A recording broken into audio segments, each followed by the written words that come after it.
శివాయ. ఓం నమో నారాయణాయ. ఓం కాళభైరవాయ నమో నమః. వీక్షకులకి ప్రేక్షకులకి ప్రియ కాళభైరవ భగవద్బంధులకి స్వాగతం పలుకుతూ అందరికీ ఆంగ్ల నూతన సంవత్సర శుభాకాంక్షలు. 2026వ సంవత్సరంలో అందరికీ శుభాలను, ఐశ్వర్యాలను, ఆనందాన్ని ప్రసాదించాలని మనసారా కోరుకుందాం. అలాగని 1/1/2026 నుండి 31/1/2026 వరకు లోపల పుట్టినటువంటి వారందరికీ కూడా ముందస్తుగా జన్మదిన శుభాకాంక్షలు. గతంలో వివాహం చేసుకున్న వారికి వివాహ వార్షికోత్సవ శుభాకాంక్షలు. అలాగనే మకర సంక్రాంతి శుభాకాంక్షలు. సంపూర్ణమైనటువంటి నూతనమైనటువంటి మకర రాశిలో రవి ప్రవేశ సందర్భంగా ఆ మకర సంక్రాంతి యొక్క ఆశీస్సులు, హరిహరసుతుడైన అయ్యప్ప స్వామి వారి యొక్క దీప జ్వాలా దర్శనం యొక్క ఆశీస్సులు అందరిపైన ఉండాలని కోరుకుందాం. అలాగనే మనకు 18వ తారీఖున ఆదివారం అమావాస్య. అలాగనే అమావాస్య రోజు ఎలాంటి విధి విధానం పాటించడం వలన ఐశ్వర్యం కలుగుతుందో కూడా తెలుసుకుందాం. అలాగనే మాఘమాస శుద్ధ పంచమి, వసంత పంచమి, మాఘ సప్తమి, రథసప్తమి, మాఘాష్టమి, కాళాష్టమిగా మనకు అనేక రకాలైనటువంటి ముఖ్యమైనటువంటి కార్యక్రమాలు ఉన్నాయి కనుక అందరికీ శుభాన్ని, జయాన్ని, ఐశ్వర్యాన్ని ప్రసాదించాలి మనసారా కోరుకుందాం. ద్వాదశ రాశుల్లో గ్రహ గమనాల్ని వీక్షింపచేద్దాం. మిథున రాశిలో దేవగురు బృహస్పతి సంచార స్థితి, అలాగనే సింహరాశిలో కేతు సంచార స్థితి, ధనుసు రాశిలో చతుర్గ్రహ సంచార స్థితి, రవి, కుజ, బుధ, శుక్ర సంచార స్థితి, కుంభరాశిలో రాహు సంచార స్థితి, మీనరాశిలో శని సంచార స్థితిలో ద్వాదశ రాశుల్లో గ్రహ గమనాలు ఈ విధంగా ఉన్నాయి. కుంభరాశి వారికి ఆంగ్ల సంవత్సర ప్రారంభకాల సమయంలోనే ఒకవైపు ఏలనాటి శని చివరార్థ సంచార స్థితిగా ఉంటూ ఏకాదశి స్థానంలో లాభస్థానంలో చతుర్గ్రహ సంచార స్థితి ఉన్నప్పుడు గ్రహ యోగాన్ని ఎలా పొందాలో ఈ వీడియోలో సవివరంగా సంపూర్ణంగా తెలుసుకుందాం. కుంభరాశిలో ఏ నక్షత్రాలు వస్తాయనగా ధనిష్ఠ నక్షత్రంలోని 3వ పాదం, 4వ పాదం, శతభిష నక్షత్రంలోని 4 పాదాలు, పూర్వభాద్ర నక్షత్రంలోని 1, 2, 3 పాదములు కలిపితే కుంభరాశి. రాశాధిపతి శని భగవానుడు.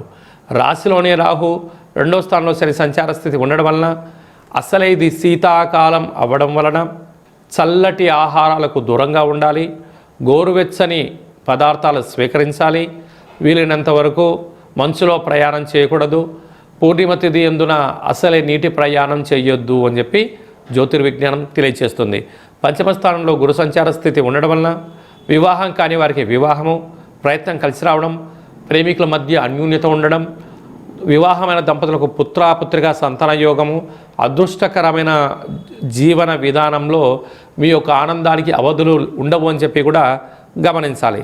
సప్తమ స్థానంలో కేతు సంచార స్థితి ఉండడం వలన ఎప్పుడు కూడా భూత భవిష్యత్ వర్తమానాన్ని మీరు అంచనా వేయగలుగుతూ ప్రయాణం చేయగలిగితే మీకన్నా అదృష్టవంతుడు ఎవరు లేరు అని చెప్పి గమనించగలగాలి. ఏకాదశ స్థానంలో ఆత్మకారకుడు రవి, రుణరోగ శత్రుకారకుడు కుజుడు, బుద్ధికారకుడు బుధుడు, కళత్రకారకుడు శుక్రుడు ఉండడం వలన ప్రభుత్వ ఉద్యోగస్తులతో మీరు మైత్రిని, మంచి స్నేహ సంబంధాలుగా పెట్టుకోగలిగితే భూములు రిజిస్ట్రేషన్లు, వాహన కొనుగోళ్ళు, నూతన వస్త్రాలు, బంగారు ఆభరణాలు, షేర్లు, క్రయ విక్రయాలు, పెట్టుబడులు, ఆకర్షణ, ఉన్నతమైన జీవన ప్రయాణ గతులను ఆస్వాదించబోతున్నారు. ఎన్నో రోజులుగా మీరు ఈ సువర్ణపు అధ్యాయానికి ఎదురు చూస్తున్నారు. అలాంటి రోజు రానే వచ్చింది. కానీ వాటిని ఎంతో జాగ్రత్తగా భద్రపరచుకోగలిగితే రాబోయే కాలము సువర్ణపు యుగము. రియల్ ఎస్టేట్ రంగంలో ఉండబడిన వారు, నూనెలు, ఆహార ఉత్పత్తులు, సాఫ్ట్వేర్ రంగంలో ఉండబడిన, హార్డ్వేర్ రంగంలో ఉండబడిన వారు, క్రయ విక్రయాలు, ఆహార ఉత్పత్తులలో ఉండబడిన వారు సమన్వయం అవసరం. కనుక పూర్ణిమ తిథి యందున కాళభైరవ స్వామి యొక్క స్మరణ, కాళభైరవ స్వామి యొక్క పిండి దీపము లేక నారికేల దీపము, నారికేల దీపాన్ని ఏర్పాటు చేయడం వలన తెల్ల జిల్లేడు వృక్ష ప్రదక్షిణ, తెల్ల జిల్లేడు పుష్పాలతో భైరవుడికి దండ వేయగలిగినట్లయితే సకల దోషం తొలగిపోతుందని చెప్పి గమనించాలి. 1వ తారీఖు 1వ నెల 2026 నుండి 31 1/1/2026 వరకు ముఖ్యమైన తిథుల గురించి క్లుప్తంగా సవివరంగా సంపూర్ణంగా తెలుసుకుందాం. ఆంగ్ల సంవత్సరము 1వ తారీఖున రోహిణీ నక్షత్రము గురువారం ప్రారంభమవడం యోగదాయకం. మనమందరము తప్పకుండా కళవు వెంకటేశ్వర స్వామిని స్మరిద్దాం, ధ్యానిద్దాం, నూతన జీవితానికి స్వాగతం పలుకుదామని చెప్పి గమనించాలి. 10వ తారీఖున అష్టమి తిథి.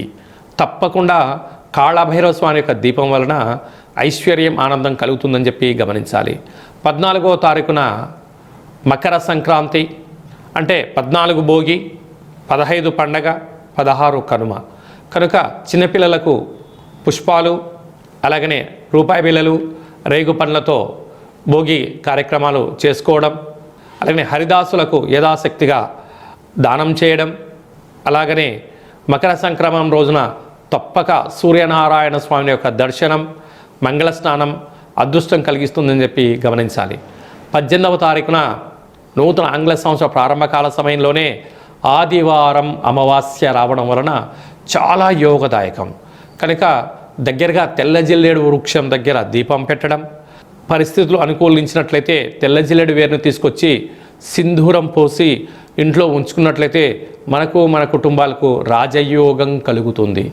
అలాగనే ఈ ఆదివారం అమావాస్య సందర్భంగా మనము కాళభైరవ స్వామి స్మరణ, ధ్యానము, దీపము, అంటే ఈ దీపాన్ని నారికేల దీపాన్ని ఏర్పాటు చేసినట్లయితే లక్ష్మీ కటాక్షం, పిండి దీపాన్ని పెట్టినట్లయితే ఐశ్వర్యం, ఆనందం, గుమ్మడికాయ దీపం పెట్టినట్లయితే నరదృష్టి, శత్రు ప్రభావం తొలగిపోతుందని చెప్పి గమనించాలి. అలా కుదరాలైనటువంటి వారికి ఈ కింది నెంబరు సంప్రదించినట్లయితే మన యొక్క దేవాలయంలో అష్టమి అమావాస్య పూజలు వైభవోపేతంగా జరుగుతాయి. కనుక మీ అందరికీ వీడియో కాల్ ద్వారా చూపించి పూజ చేయించి స్వామి యొక్క ప్రసాదాన్ని అందజేయడం జరుగుతుందని చెప్పి కూడా గమనించాలి. ఇంకొను మనం విజయం సాధించగలగాలి అన్నట్లయితే ఈ యొక్క పాత్ర కంచు పాత్ర, ఈ యొక్క పాత్రను మనం పూజా మందిరంలో ఉంచుకొని ఇలాగా 12 సార్లు ఓం కాళభైరవాయ నమః అనే మంత్రాన్ని ఉచ్చరింపచేయడం వలన ఐశ్వర్యం కలుగుతుంది, అష్ట కష్టాలు తొలగిపోతాయని చెప్పి గమనించాలి. ఈ అక్షయ పాత్రతో పాటు కాళభైరవ పూజ హోమం చేయించి ప్రసాదం అందజేయడం జరుగుతుంది. అలాగనే మనకు 19వ తారీఖు నుంచి మాఘమాస ప్రారంభము. మనకు 23వ తారీఖున వసంత పంచమి. చిన్నపిల్లలకు 3వ సంవత్సరం పడి 3వ సంవత్సరం నిండినటువంటి అబ్బాయిలకు, అమ్మాయిలకు అక్షరాభ్యాసం చేయించడం వలన వారికి మంచి చదువు, సత్ప్రవర్తనతో వారి బంగారు భవిష్యత్తుకి విద్య ద్వారా సాధ్యమవుతుందని చెప్పి గమనించాలి. అలాగనే 25వ తారీఖున రథసప్తమి. తప్పక సూర్యనారాయణ యొక్క స్వామి యొక్క దర్శనం, సూర్య ఆసనాలు, సూర్య నమస్కారం వలన ఆయురారోగ్యాలు కలుగుతాయి. 26వ తారీఖున మాఘాష్టమి. తప్పక కాళభైరవ స్వామి స్మరణ వలన, ధ్యానం వలన అష్ట కష్టాలు తొలగిపోతాయని చెప్పి గమనించాలి. అలాగే మీ వ్యక్తిగత జాతకం తెలుసుకోవాలనుకుంటున్నారా? మీ పేరు, మీరు పుట్టినటువంటి తేదీ, నెల, సంవత్సరం, సమయం రాసి మీరు వాట్సాప్లో పంపించగలిగినట్లయితే 100 సంవత్సరాల జాతకాన్ని వ్రాసి పంపించి మీరు పుట్టినప్పుడు గ్రహ గమనాలు ఎలా ఉన్నాయి, ప్రస్తుతం ఎలా ఉంటున్నాయి, రాబోయే కాలంలో ఎలా ఉండబోతున్నాయో మీకు సవివరంగా సంపూర్ణంగా తెలియజేయడం జరుగుతుందని చెప్పి గమనించాలి. డేటా బర్త్లు లేనటువంటి వారికి పేరు యొక్క మొదటి అక్షరాన్ని అనుసరిస్తూ రాశిని తెలియచేస్తూ, అలాగనే రమణ శాస్త్రం ద్వారా అనగా గవళ ద్వారా కాళభైరవ ఉపాసన చేత భూత, భవిష్యత్, వర్తమానాన్ని మీకు తెలియజేయడం జరుగుతుందని చెప్పి కూడా గమనించాలి. కనుక ఈ కింది నెంబర్కు వాట్సాప్ ద్వారా పంపించి అపాయింట్మెంట్ తీసుకొని సంప్రదించగలరు. అందరికీ నూతన ఆంగ్ల సంవత్సరంతో పాటు మకర సంక్రాంతి శుభాకాంక్షలు. మాఘ పంచమి, మాఘాష్టమి, మాఘ సప్తమి యొక్క ఆశీర్వాదం వలన నిండు నూరేళ్ళ ఆయురారోగ్యాలుగా ఉండాలని కోరుకుంటూ ఆశీర్వచనం. ఓం రాజాదిరాజాయ ప్రసహ్య సాహినే నమో వయం వై శ్రవణాయ కుర్మహే సమే కామాన్ కామకామాయ మహిం కామేశ్వరో వై శ్రవణో యదదాతు కుబేరాయ వై శ్రవణాయ మహారాజాయ నమః.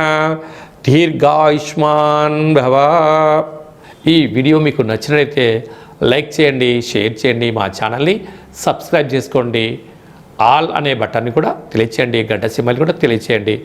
ఈ ఆధ్యాత్మిక భక్తి సమాచారాన్ని భగవద్బంధులకు మిత్రులకు చేరవేయండి.